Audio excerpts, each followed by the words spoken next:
beaucoup de m'avoir rejoint pour The Basics with Beth.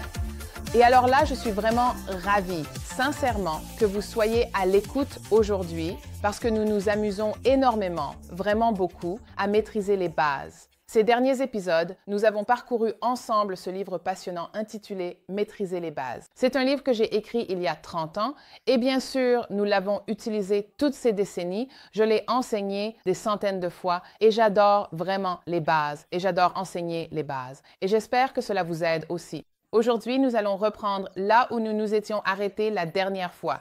Nous étions en train de voir comment être remplis du Saint-Esprit et j'adore ce sujet. J'adore enseigner à ce sujet. J'aime aider les gens à acquérir les bases dans ce domaine parce qu'il y a souvent tellement de confusion, de désinformation et toutes sortes d'idées que les gens se font quand il s'agit d'être remplis de l'Esprit. Mais ce que nous faisons, c'est que nous allons dans la Bible et nous faisons de notre mieux pour apprendre ce que la Bible dit à ce sujet. Et parfois, il nous faut désapprendre certaines choses.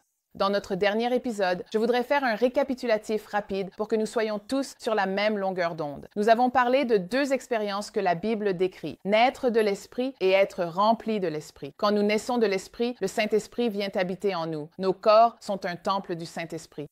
Quand le Saint-Esprit nous remplit, le Saint-Esprit vient sur nous, vient sur notre esprit et nous donne la puissance, nous revêt de la force pour être un témoin de Christ. Et nous avons parlé assez longuement de cela dans notre dernier chapitre ensemble. Et nous avons vraiment établi le fait qu'il y a deux expériences. Naître de l'Esprit, être rempli de l'Esprit. Naître de l'Esprit, naître de nouveau, c'est l'expérience la plus importante. Donc, si vous deviez choisir entre naître de l'Esprit ou être rempli de l'Esprit, choisissez naître de l'Esprit. C'est la plus importante, c'est le salut. Mais la bonne nouvelle, c'est que vous n'avez pas à choisir. Dieu veut que vous viviez les deux. Il veut que vous soyez nés de l'Esprit et remplis de l'Esprit, puis que vous profitiez de tous les bienfaits d'être remplis de l'Esprit. Voilà ce dont nous avons parlé la dernière fois. Aujourd'hui, je reprends où nous nous étions arrêtés pour parler du pourquoi. Pourquoi devrais-je être rempli du Saint-Esprit? Et ensuite, nous parlerons du comment. Comment puis-je être rempli de l'Esprit? Puis je partagerai mon histoire avec vous et certains d'entre vous se reconnaîtront dans mon histoire. Et à la toute fin, je voudrais prier. Parce que dans le cas où vous seriez né de l'Esprit, mais pas rempli de l'Esprit et que vous souhaiteriez l'être, alors nous allons prier ensemble à la fin du programme. D'accord? Alors, pourquoi devrais-je être rempli du Saint-Esprit? Allons voir Éphésiens 5, 18. Dans Éphésiens 5, 18, les Écritures nous disent « Ne vous enivrez pas de vin, car cela mène à la débauche. Soyez au contraire remplis de l'Esprit. » Voilà le truc. Je fais une petite parenthèse, mais vous savez, ceux d'entre vous qui ont déjà connu l'ivresse à cause de l'alcool, la Bible dit « Ne soyez pas enivrés, ne vous enivrez pas de vin, mais soyez remplis, soyez enivrés de l'Esprit. » En vérité, certains d'entre nous, grâce à notre ancienne vie, connaissent certaines choses sur l'ivresse. Et écoutez, ça c'est la contrefaçon. Juste pour info, être ivre est la contrefaçon de ce que Dieu a de plus élevé et de meilleur. La meilleure chose dont on puisse être ivre, rempli ou intoxiqué sous l'influence, c'est le Saint-Esprit. Et donc, vous savez, parfois les gens rejettent par exemple les choses de Dieu et le Saint-Esprit comme si ce n'était pas si important. Mais écoutez, vous savez comment les gens se saoulent le vendredi et c'est « Dieu merci, c'est vendredi et l'heure de l'apéro ». Pourquoi font-ils cela? Parce que la semaine a été difficile, parce qu'ils ont besoin de quelque chose pour effacer les peurs, la colère, le stress, l'agitation, et juste besoin d'être sous l'influence d'autre chose. Le plan de Dieu, ce qu'il a de plus élevé et de meilleur, ce n'est pas que l'alcool soit cette chose. Il veut que toi et moi soyons sous l'influence du Saint-Esprit. Il y a beaucoup de contrefaçons, vous savez, alors allez simplement vers la vraie chose. Soyez remplis de l'Esprit. Et pourquoi? Pourquoi devrais-je être rempli de l'Esprit? Parce que Dieu l'a ordonné. C'est ça le truc. Il a dit « Soyez remplis », ce n'est pas une suggestion, c'est un ordre. Littéralement, « Soyez remplis » signifie ceci, « Soyez continuellement remplis ». Autrement dit, après avoir reçu une première plénitude de l'Esprit, restez remplis. Continuez à être remplis de l'Esprit, toujours remplis de l'Esprit. Donc une raison, c'est que c'est un ordre. La deuxième raison d'être remplis du Saint-Esprit est que nous avons besoin de puissance pour vivre la vie chrétienne. Nous ne pouvons pas y arriver seuls. Nous avons besoin de puissance pour témoigner du Christ. Écoutez Actes 1:8. « Mais vous recevrez une puissance, a dit Jésus, lorsque le Saint-Esprit viendra sur vous, et vous serez mes témoins à Jérusalem, en Judée, en Samarie et jusqu'aux extrémités de la terre. » De quoi avons-nous besoin? De la puissance pour être témoin du Christ. Qu'est-ce que j'entends par là? Et je ne veux pas forcément dire que vous devez devenir prédicateur de rue. Je veux dire que si vous vous sentez timide dans votre foi, si vous avez du mal à parler du Seigneur aux gens, si vous auriez du mal à dire gloire au Seigneur, à porter votre Bible avec vous ou à laisser quelqu'un savoir que vous êtes chrétien, écoutez, vous devriez vouloir être rempli du Saint-Esprit, car il vous donnera de l'audace, de la confiance, la puissance, l'habilitation d'être un témoin, et votre lumière brillera intensément, et vous aurez les mots à dire aux personnes autour de vous quand il faudra parler. Alors, pourquoi devrais-je être rempli? C'est un commandement, et nous avons besoin de puissance. Alors, la question est donc, comment? Comment puis-je être rempli du Saint-Esprit? Peut-être que vous êtes là en train de vous dire, d'accord, je suis convaincu, je sais que j'ai besoin d'être rempli de l'Esprit. Je veux être rempli du Saint-Esprit. Comment dois-je faire? Très bien, regardons quelques points ici. Premièrement, la première chose vitale et importante, c'est que vous devez être né de nouveau. Assurez-vous d'être né de nouveau. Je crois que, puisque vous regardez ceci et que nous en avons déjà parlé, vous êtes un chrétien né de nouveau. Mais au cas où, si vous tombez sur cette vidéo aujourd'hui et que vous n'êtes pas un chrétien né de nouveau, écoutez, c'est aussi simple que croire dans votre cœur que Dieu a ressuscité Jésus d'entre les morts et aussi simple que confesser de votre bouche, « Jésus, sois mon Seigneur, je te remets ma vie, sois le Seigneur de ma vie dès maintenant. » Si vous l'avez fait ou que vous venez de le faire avec moi, vous êtes né de nouveau. Vous êtes devenu un chrétien né de nouveau, c'est la première étape. Deuxième étape, il suffit de demander. Demandez simplement et recevez le Saint-Esprit par la foi. Maintenant, regardez ce verset dans Luc 11. Dans Luc 11, verset 9, il dit « Je vous le dis donc, demandez et l'on vous donnera. » Jésus a prononcé ces paroles. « Cherchez et vous trouverez. Frappez à la porte et elle vous sera ouverte. Car quiconque demande, reçoit. Celui qui cherche, trouve. Et à celui qui frappe, on ouvrira. Lequel d'entre vous, si son fils lui demande un poisson, lui donnera un serpent à la place? Personne. Ou s'il demande un œuf, lui donnera-t-il un scorpion? Personne. Si donc vous, qui êtes mauvais, êtres humains, savez donner de bonnes choses à vos enfants, à combien plus forte raison le Père donnera-t-il le Saint-Esprit à ceux qui le lui demandent? C'est ce que disent les Écritures. Il donnera le Saint-Esprit à ceux qui, quoi? Demandez. Alors, deuxième étape, quoi? Il suffit de demander. Demandez au Seigneur de vous remplir, puis recevez le Saint-Esprit. Troisièmement, la troisième étape est de se laisser conduire. Commencez à vous laisser conduire par l'Esprit. Une fois que vous l'avez reçu, laissez-vous guider par le Saint-Esprit, ce dont nous parlerons dans le prochain épisode. Vous dites « Je veux être rempli de l'Esprit ». Que faire? Soyez chrétien né de nouveau. Deuxièmement, demandez. Demandez au Seigneur. Dites « Dieu, je veux être rempli de l'Esprit. Père, je te demande de me remplir de l'Esprit », ce que nous allons prier ensemble à la fin de notre épisode aujourd'hui. Si vous souhaitez prier avec moi à la fin, nous le ferons. Ensuite, laissez-vous guider par le Saint-Esprit. Se laisser guider est la clé. C'est la chose la plus facile, mais la plus difficile à expliquer, et je vais faire de mon mieux pour vous expliquer ce que cela signifie de se laisser guider par l'Esprit. Et puis, dans nos prochains épisodes, nous allons continuer à parler de toute cette idée de se laisser guider par la puissance, l'autonomisation du Saint-Esprit et ensuite d'expérimenter cette vie dans l'Esprit, être rempli de l'Esprit. D'accord? Est-ce que cela a du sens? D'accord. Alors laissez-moi vous raconter mon histoire. Comment j'ai été né de l'Esprit, puis finalement rempli de l'Esprit et un peu mon parcours, parce que je pense que certains d'entre vous pourront aussi s'y retrouver. Très bien, donc c'était en 1978, je suis devenu chrétien, né de nouveau grâce à mon colocataire à l'université. Elle m'a conduit au Seigneur, j'ai été né de l'Esprit, je suis devenu un chrétien né de nouveau et ensuite je vivais pour le Seigneur. Je veux dire, du mieux que je pouvais, j'étais en feu pour Dieu, impliquée dans le ministère du campus. J'apprenais à être un témoin pour le Christ et j'avais faim de Dieu, je faisais de mon mieux pour vivre cette vie chrétienne. Environ 3 ans après le début de ma vie chrétienne, j'appréciais d'être chrétien. Je me sentais proche du Seigneur, mais au bout de 3 ans, j'ai eu soif. J'ai commencé à avoir soif de plus de Dieu et j'avais le sentiment qu'il y avait plus. Je ne savais pas ce que c'était, mais c'était comme si je disais « Dieu, j'ai tellement soif de plus de toi ». À ce moment-là, ma vie de prière était bonne et je sentais que je pouvais adorer le Seigneur, mais je dois dire que je me sentais un peu coincée, si je peux le dire ainsi. Je me sentais un peu coincée. Par exemple, je regardais d'autres chrétiens que je connaissais, surtout mon colocataire, celle qui m'avait conduit au Seigneur. Elle était maintenant fiancée à Mike et je les observais, voyant dans leur vie cette liberté. Je voyais quelque chose qu'ils avaient et que je n'avais pas. Je voyais cette liberté dans l'adoration. Vous savez, je regardais ces personnes pendant l'adoration, leurs mains levées, louant Dieu du plus profond de leur cœur avec une telle liberté. Et moi, j'étais là. J'aimais le Seigneur. Vous savez, moi aussi, je chantais les chants. Mais j'étais un peu comme vous, les bras le long du corps, à chanter simplement avec les autres. Et je me souviens, je voulais plus de liberté. Ce n'est pas que je trouvais ce qu'ils faisaient de mauvais goût. Pas du tout. Je le voulais, mais ne le sentais pas. Vous voyez, si je peux dire ainsi, je ne le ressentais pas.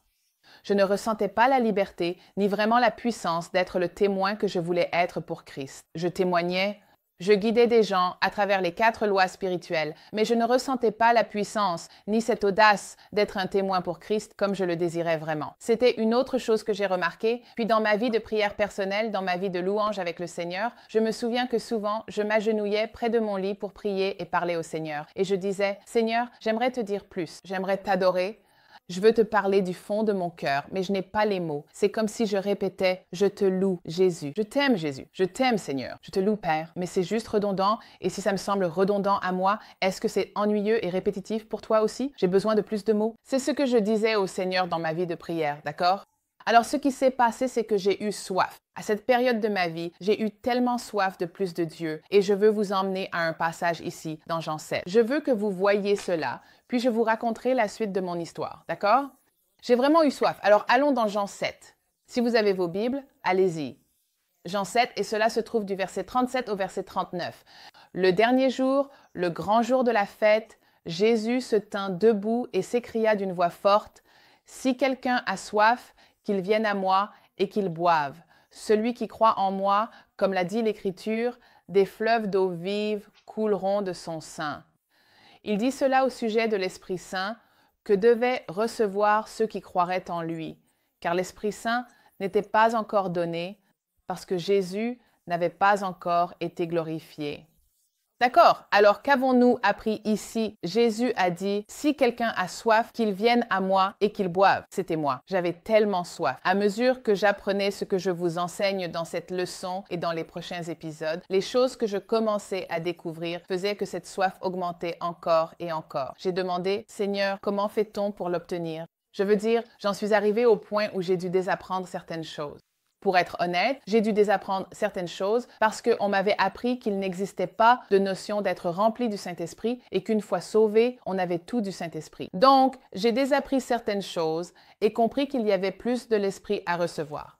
Une fois plongé dans la parole et convaincu qu'il existait bien cette expérience d'être rempli de l'Esprit, je la voulais. J'en ai soif. Seigneur, comment puis-je l'obtenir? D'accord. Un soir, cet ami et moi, qui étions comme des jumelles spirituelles depuis longtemps dans notre marche chrétienne, sur la même longueur d'onde, avions vraiment faim du Saint-Esprit à ce moment-là et voulions en savoir plus. Elle et moi sommes allés à une étude biblique un soir. Vers la fin, l'homme qui dirigeait l'étude a dit à Michel et moi, « Pourquoi ne pas raconter votre témoignage? » Nous étions nouvelles dans ce groupe. Apprenons à vous connaître. Racontez-nous votre témoignage. Michel et moi avons raconté notre nouvelle naissance dans l'esprit, comment nous sommes nés de nouveau. Michel avait son histoire, moi la mienne.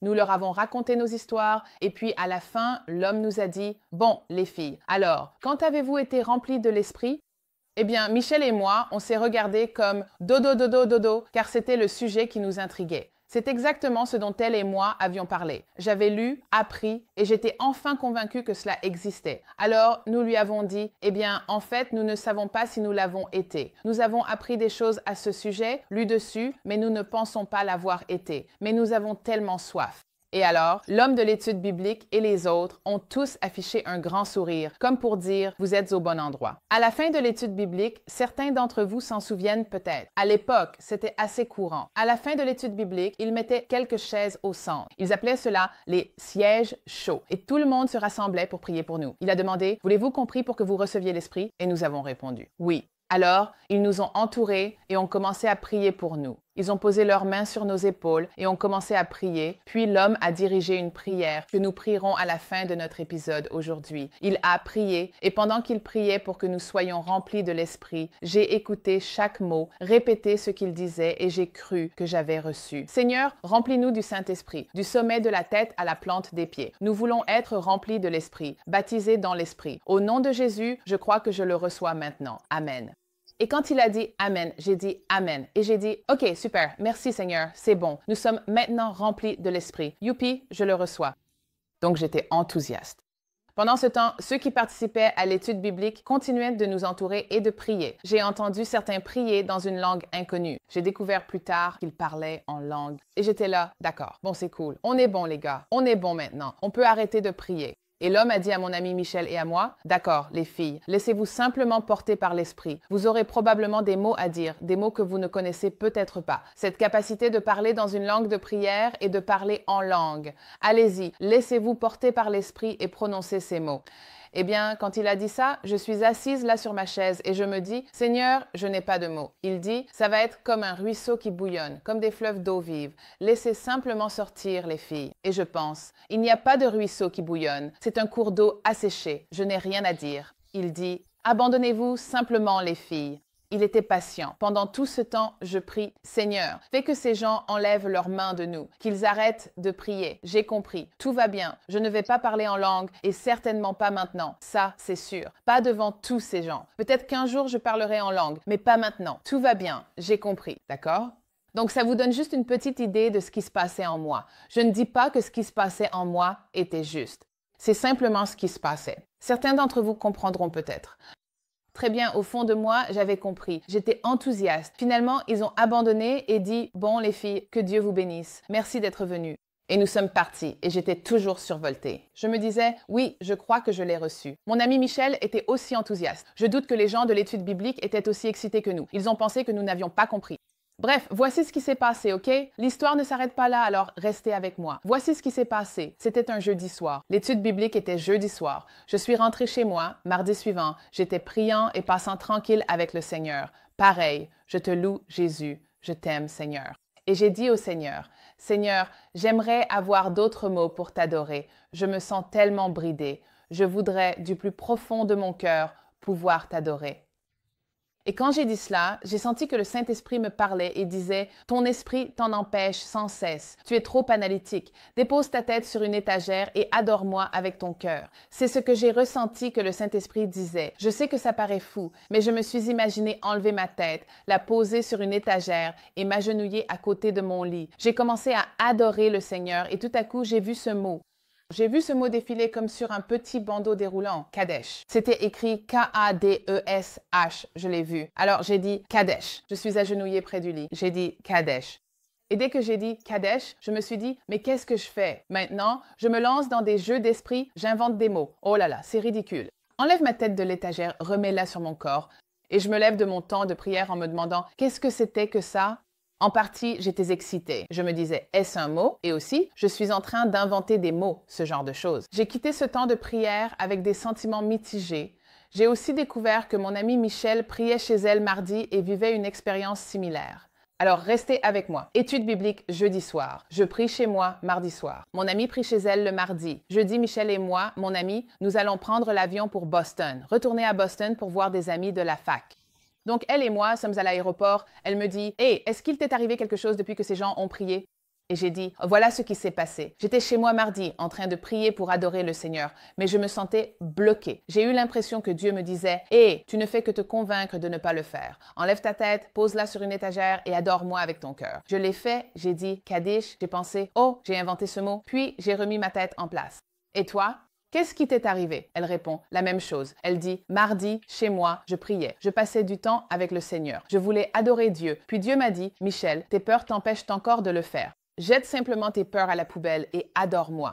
Elle a dit, j'ai jeté mes peurs à la poubelle. Plus tard, on a ri, ma tête sur une étagère. Tes peurs à la poubelle, Dieu a vraiment un grand sens de l'humour. Puis elle a dit, mes peurs sont dans la poubelle et j'ai commencé à adorer Dieu. Elle dit, et puis tout à coup, j'ai commencé à parler dans une langue que je ne connaissais pas. J'ai commencé à adorer Dieu en langue. Elle a dit, je priais et louais le Seigneur en langue pendant ce qui m'a semblé 20 ou 30 minutes, comme si toute une vie de louange sortait vers le Seigneur en langue. Et moi, je me disais, super, tu reçois toute une langue et moi, j'ai le Kaddish. Alors, à l'aéroport, j'ai dit au Seigneur, Seigneur, d'accord, Je veux bien le recevoir maintenant. Je veux bien recevoir tout le reste maintenant. Mais là, on se préparait à monter dans un avion. On monte dans l'avion, un vol United pour Boston, et dès qu'ils ont éteint le signal des ceintures, vous savez, celui qui indique qu'on peut circuler dans la cabine, dès que ce signal s'est éteint, j'ai su que ça bouillonnait en moi. Ce n'est plus un ruisseau asséché. Maintenant, c'est une rivière qui jaillit. Je veux adorer le Seigneur. Dès que j'ai pu me lever de mon siège, je suis allée à l'arrière, aux toilettes de l'avion. Je suis restée là et j'ai adoré le Seigneur. J'ai passé un moment merveilleux à louer le Seigneur.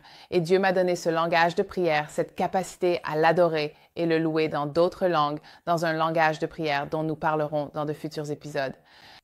Mais cela s'est produit dans l'avion, dans les toilettes. Je suis ressortie et j'ai dit à Michel, j'ai parlé en langue dans les toilettes. C'était incroyable. 3 mots, je veux vous en parler avec le temps qu'il nous reste. 3 mots dont je me souviens alors que je parlais. Et je pense que le Seigneur a fait cela pour moi parce que j'étais analytique et peut-être aussi car il savait que j'allais enseigner cela un jour. Qui sait? Mais quoi qu'il en soit, les 3 mots que j'ai vus pendant que je parlais en langue, j'ai vu le mot Kaddish, puis j'ai vu le mot Hodia. Je me suis entendu le dire et j'ai vu, vous savez, l'orthographe Odea, puis je me suis entendu dire Shem et je me suis dit, bon, c'était le fils de Noé, donc ça semble étrange, mais bref. Donc, sur un coup de tête, d'accord? Sur un coup de tête, j'ai juste décidé de chercher ces mots au début de ma Bible.